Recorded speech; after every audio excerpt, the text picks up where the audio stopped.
La célula, dilo tú mismo, es la unidad estructural y funcional del organismo. La célula... ¿Qué tal? Bienvenidos a su clase de biología. En esta oportunidad, continuando con el tema de evolución, vamos a ver la teoría mutacionista, ¿no? Y la teoría del neodarwinismo. ¿Ok? Vamos a empezar con la teoría mutacionista. Entonces, el mutacionismo abarca todas aquellas teorías, ¿no? Como te digo, el término mutacionista no se utiliza actualmente para referirse a una persona de repente, ¿no? De repente que tenga otra oreja, tres ojos, ¿no? Pero mal llamado, ¿no? Porque eso sería un fenómeno. Acuérdate que el mutacionismo abarca la teoría, ¿no? Como que el cambio, ¿no? Esta teoría cambia como el cambio que se ha ido llevando una especie a través del tiempo, ¿no? Considera que las mutaciones son el agente verdaderamente creativo del organismo, es decir, frente a la selección natural, dando lugar a una nueva especie o una evolución distinta, ¿no? Se remonta desde William Case Brooks y Francis Galton, ¿no? También Thomas Henry. Ellos fueron los primeros que hablaban de mutación. Hasta que no llegó, ¿no? Entre las décadas de 1890, entre el siglo XX, ¿no? Entre el siglo XIX y el siglo XX, donde Hugo de Bryce, ¿no? Y William Bateson cogen, ¿no? Recopilan toda esta información, ¿no? Y empiezan a acuñar este término, ¿no? Le llaman, por ejemplo, Hugo de Bryce acuñó este término llamado mutación, ¿no? En pocas palabras, el mutanismo es la acumulación de errores que se ha venido generando durante el tiempo, ¿no? Bien, la teoría mutacionista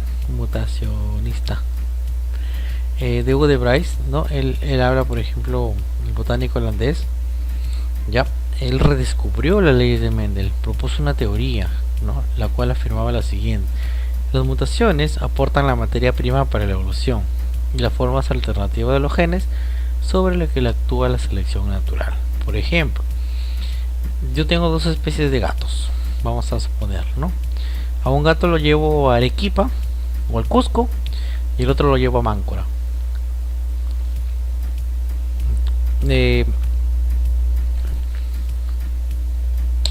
¿Qué pasaría? A ver, ¿qué pasaría con el gato de repente, ¿no? Que son hermanos, pero está creciendo en un sitio donde hace frío.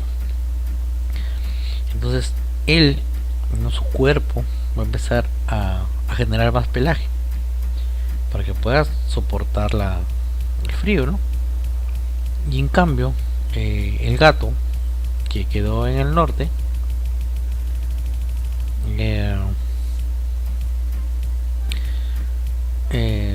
pues tendría que disminuir el pelaje o apegarlo a su cuerpo, ¿no? Para así poder mantenerlo fresco.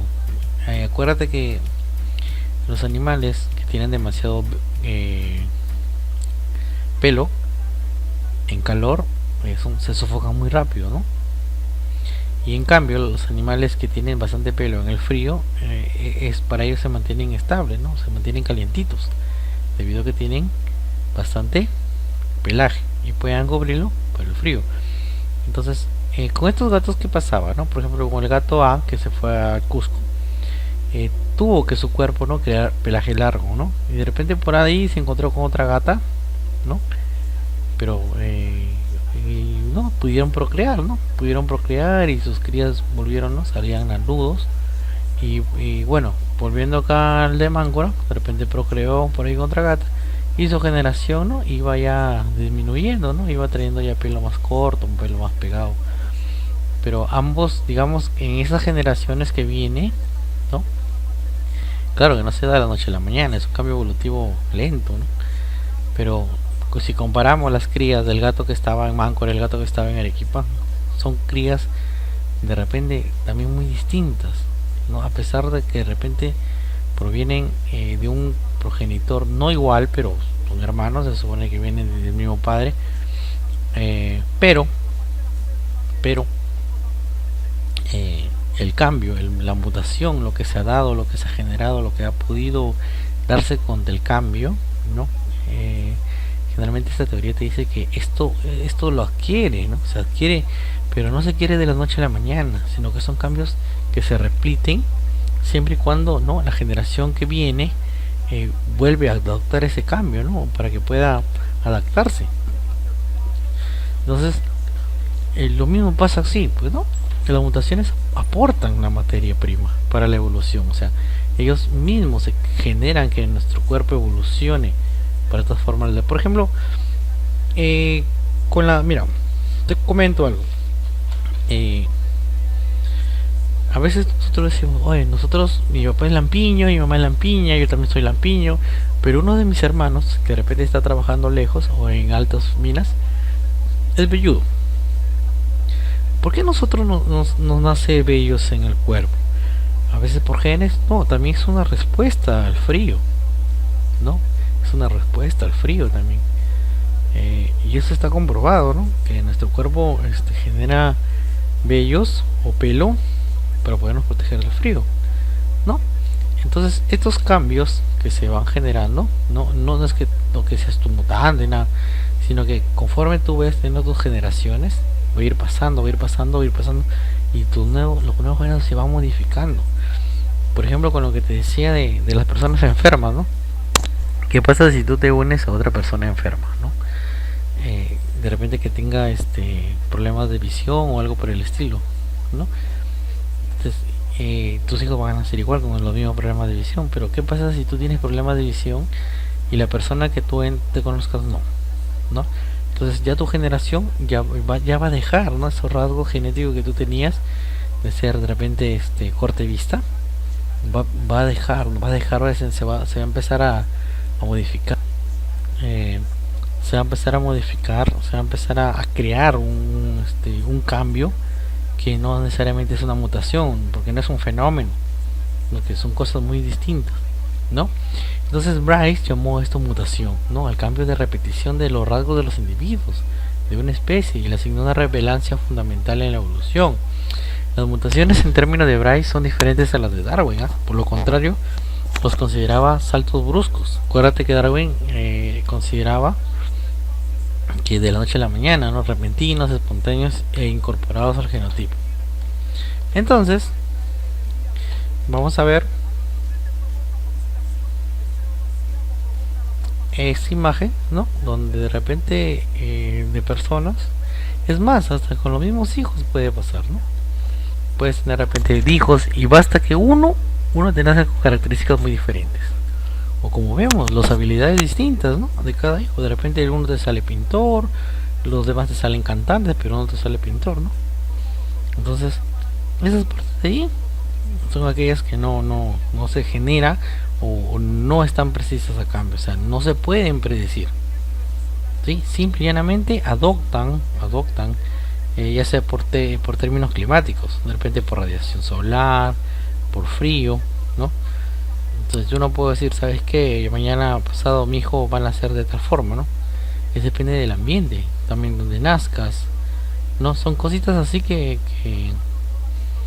vamos a ir nosotros descubriendo, ¿no? Conforme vamos a ir a entender este tema, vamos a ir descubriendo ciertas cositas que nos interesan mucho, ¿bueno?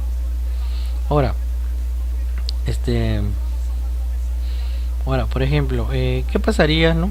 Que tú te encuentras con una familia de animalitos donde de repente los padres eran pelo pegado. De repente por esa cría, de repente en una etapa de su vida mutó, ¿no? Ya no nació de repente con el pelo tan esponjoso y nació de repente con el pelo lacio, pegado al cuerpo. Es una manifestación de una cría de que se adaptaba al cambio de repente a la temperatura que existe en el lugar, ¿no?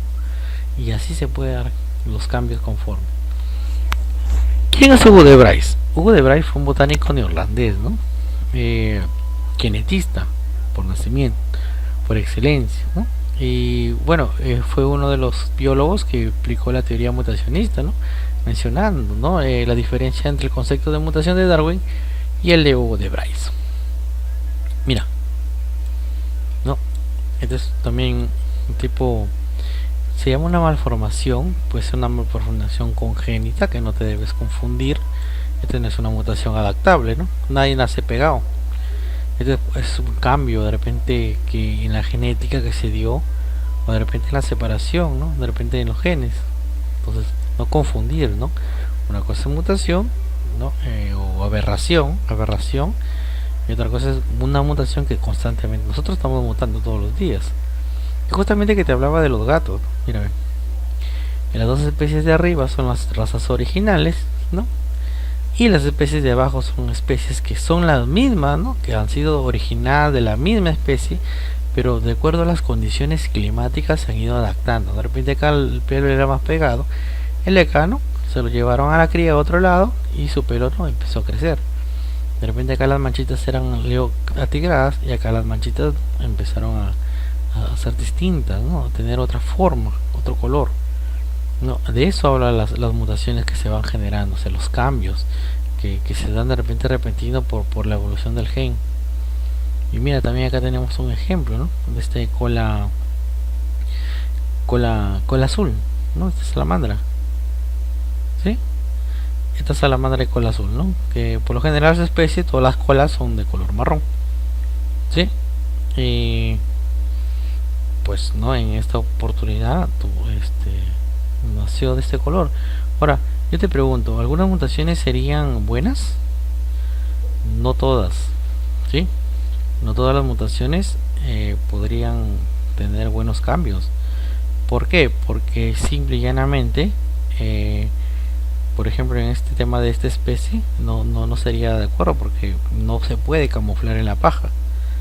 No, por ejemplo, ahí tú ves la paja, su cuerpo se puede camuflar dentro de la paja, pero ya tener esta coloración, no, ya puede ser atractiva para los depredadores y los pueden ver hasta a simple vista.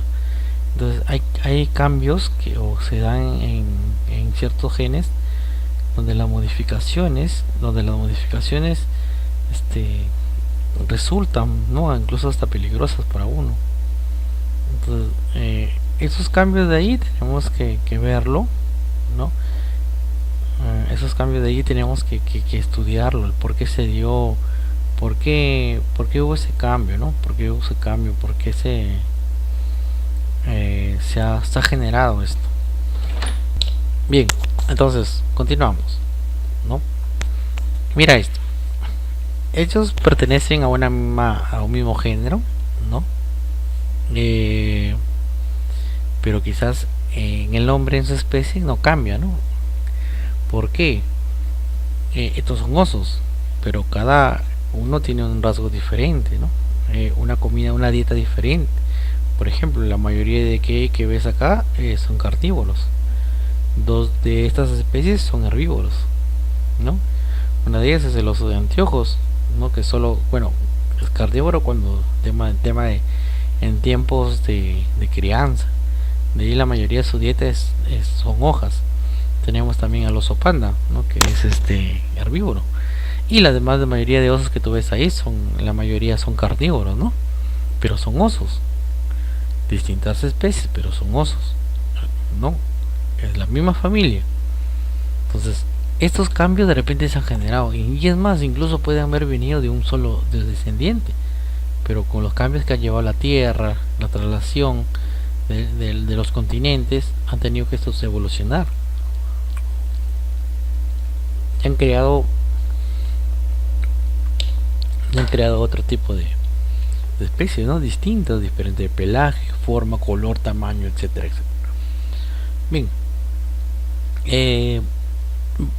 hay en este tipo de mutaciones, ¿no? Vamos a entonces, si queremos hablar de evolución, ¿no? Que las especies dan grandes saltos evolutivos, o sea, grandes mutaciones de una generación a otra, ¿no? No se dan de la noche a la mañana. Estos grandes saltos producían descendientes lo suficientemente diferentes, ¿no? Que pueden ser hasta considerados especies nuevas. Mira, estas moscas, ¿no? De estas moscas, ¿no? Tenía, por ejemplo, estas alas bifurcadas, alas dobles, rudimentarias o casi que ni las utilizaban. incluso vestigiales. Hay especies donde que esas alas ya no lo utilizan, ¿no? También tenemos acá, ¿no? Otra de la misma especie, de repente erizada, en miniatura, ¿no? Entonces, algunas mutaciones de alas y antenas, por ejemplo de la Drosophila melanogaster, ¿no? Acá vemos, ¿no?, que no todas, siempre hay una variación. Por ejemplo, profesor, ¿y cuáles viven? Pues la que se adapte mejor al ambiente, ¿no? Ya cada especie es de acuerdo al ambiente, a la escasez de la comida, que donde puedan vivir. Bien, tenemos esta teoría llamada neodarwinismo, ¿no?, que fundamenta principalmente la selección natural como causa de evolución, al igual que el darwinismo, pero difiere. ¿En qué difiere? ¿No? Rechaza el principio lamarckiano de la herencia de los caracteres adquiridos. Por ejemplo, si yo me opero la nariz, ya, y mi hijo va a nacer con la nariz así perfilada. No, eso es mentira. Él rechaza rotundamente eso. La otra que rechaza es que admite que la variación sobre las que actúa la selección natural se heredan según las leyes de Mendel. Por ejemplo, si es que de repente por A o B mi hijito nació, de repente yo me hice un cruce con una persona blanca, no, yo soy blanco, salí blanco, pero tengo de repente mi descendencia morena, y de repente tu hijo nació morenito.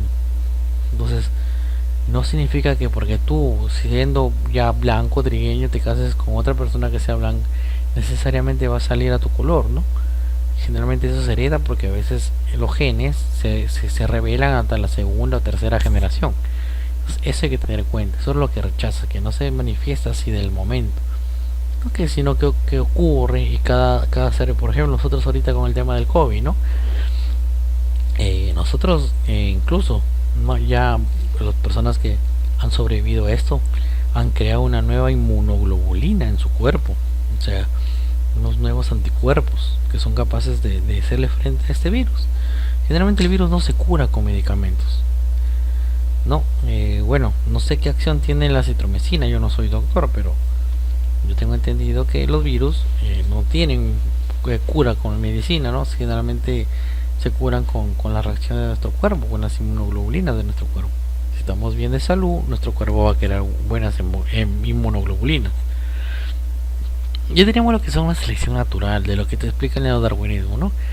Por ejemplo, dice que una población hay distintos portadores de muchas variaciones, así como te expliqué de la mosca, y por lo tanto presentan distintas constituciones determinadas por estos alelos.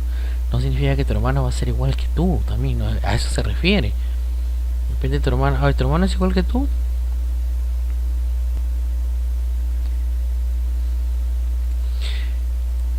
Entonces, no puedo decir que tu hermano sea igual que tú, ¿no? La generación que va a haber hoy, mi hermano va a ser igual de alto como yo. Hay condiciones, o de repente el gen, la manifestación de un gen que revela, ¿no? Y es más, yo te puedo decir de repente, profesor, yo soy alto, pero de repente sé matemática, y mi hermana es pequeña y sabe muchas letras, pero no jala la matemática. Yo si soy alto, jalo así. No, y es más, te puedes decir, no, profe, pero como yo domino las dos letras. Entonces, las variaciones es muy distinta cada uno. Tú no vas a decir que porque tú eres matemático, tu papá es doctor o abogado o profesor, tú también vas a ser así. No, es la distinta especie, distinta raza, distintos caracteres, distintos genotipos, distintos fenotipos que se van adaptando a esto. Pero entonces este es un cambio que se va generando, ¿no? Ciertas constituciones dan a los individuos, ¿no?, que los que tienen una mejor adaptación. Acuérdate que esta es la adaptación del más apto, ¿no? Haciendo los más aptos para que sobrevivan al ambiente, las condiciones. De esto explica esta teoría, ¿no? Entonces él explica que nuestra población siempre los hijos van a tener un rasgo diferente, ¿no? Ya que sea de repente por posiciones, de repente por el medio ambiente, mediante variabilidad genética, incluso que genera una nueva especie. A ver, por ejemplo, de repente tú tienes descendencia de la parte de la sierra, ¿no? Eres blanco, bien portado, ¿no? Colorado encima, poderte decirte, ¿no? Y vienes al norte y te enamoras de una morenita, una negrita. Entonces tu hijo va a ser una nueva especie, porque va a haber una recombinación genética. El Perú es una mezcla de razas inmensa, ¿no? Que te apuesto que nosotros, claro, de repente eso sí, no hemos contagiado, pero te apuesto que la mayoría de nosotros, o la mayoría de las personas peruanas, que si algún día nos contagiamos, lo vamos a poder sobrevivir a este COVID, porque tenemos tanta variabilidad genética que nuestro cuerpo incluso puedo decirte que está preparado, ¿no? Para este tipo de enfermedades y poder criar, ¿no? Y los que no, pues acuérdate, siempre existe algo llamado selección natural, ¿no? El sobreviviente del más apto, ¿no? Eso es lo que estamos viendo. Bien, acá hay un cuadro, ¿no? Que te va explicando la evolución, por ejemplo, del caballo, ¿no? Cómo iba evolucionando, ¿no? Pie posterior muy pequeño, el cráneo era muy pequeño, ¿no? Conforme iba pasando las décadas, las edades, ¿no? Iba aumentando la masa encefálica, ¿no? Y de acuerdo que ya tenía que correr de sus depredadores. Por lo tanto, siendo pequeño no podía ver el más allá, ¿no? Podía ver si venía un depredador o no. Entonces, él se vio la obligación de crecer. También para alcanzar pasturas más grandes, poder atravesar valles, qué sé yo, un montón de cosas que puede generarse esto, ¿no? Mira, imagínate, ¿no? El Oipus, que fue que dio origen al caballo, que bueno, se está estudiando que se supone que es alguien que dio origen o es un descendiente directo del caballo. Y hoy en día, ¿no? Vemos al caballo, el EQ60, que representa, ¿no? A la masa del caballo en realidad. Entonces, esta es una serie que se ha ido adoptando conforme la variabilidad genética que se ha ido dando. Las mutaciones, cada especie es una mutación, ¿no? Eso es lo que te explica, ¿no? La forma de los dedos, el tamaño de los cascos, la masa encefálica, todos esos cambios estructurales, ¿no? Se ha dado así en esa forma estricta, ¿no? Que constituyen las líneas ¿no? del caballo en sí, ¿ya? Y para terminar, vamos a hacer este resumen del neodarwinismo, ¿no? Acuérdate que el darwinismo plantea la formación sistemática, paleontológica, genética, todos esos datos los ha absorbido y creó esa teoría, neodarwinismo. ¿En qué trataba? Que rechazaba la teoría de los caracteres adquiridos, de la mar. Ya no se basa en el individuo, sino en la población, ¿no? En la entremezcla de población. Las mutaciones aportan variabilidad sobre las que actúan sobre la selección natural, ¿no? De repente nuestros hijos, nosotros hemos creado una inmunoglobulina, quizás nuestro gen ya está listo para esto, ¿no? Y de repente nuestros hijos ya nazcan con esto ya. Es por eso que hay algunos niños que tú ves, ¿no? Que ya a veces ni les ponen ampollas, pero no le da la poliomielitis, no le da esto, no le da lo otro, pero son niños totalmente sanos. Es que es más probable, es más posible que de repente la evolución ya o hayan adquirido esos caracteres de inmunidad para nosotros, ¿no? Entonces eso es lo que habla el neodarwinismo, que no acepta de las teorías de los caracteres adquiridos, la evolución evoluciona la población más no los individuos, la evolución se reproduce de manera gradual, ¿no? Los puntos claves que tenemos que tener acá es la variabilidad genética, que es el cambio que se produce de una especie, que puede ser por mutación o por combinación entre genes, ¿no? Recuerdo que el aislamiento también se produce cuando unas poblaciones se separan y cada una se adapta a su nuevo hábitat, ¿no? De repente son de la misma cría, pero partieron a lugares distintos. Ya sus descendientes van a adoptar de acuerdo al clima que se genera. Y lo que también tenía que poderte recalcar, la parte de la diferencia entre un neodarwinismo, que es diferente a un darwinismo, como vimos en la clase de Darwin, ¿no? Hablaba, ¿no? Que por ejemplo el darwinismo dice que usa genes como explicación. En el darwinismo no se conocían los genes todavía. En el neodarwinismo, el uso de mutaciones como medio de explicación de cambios en individuos, ¿no? En cambio en Darwin no sabía que eran las mutaciones, decía que los individuos tenían caracteres diferentes, ¿no? Entonces esa es la diferencia entre darwinismo y neodarwinismo. Listo, nos vemos en la clase, hasta la próxima.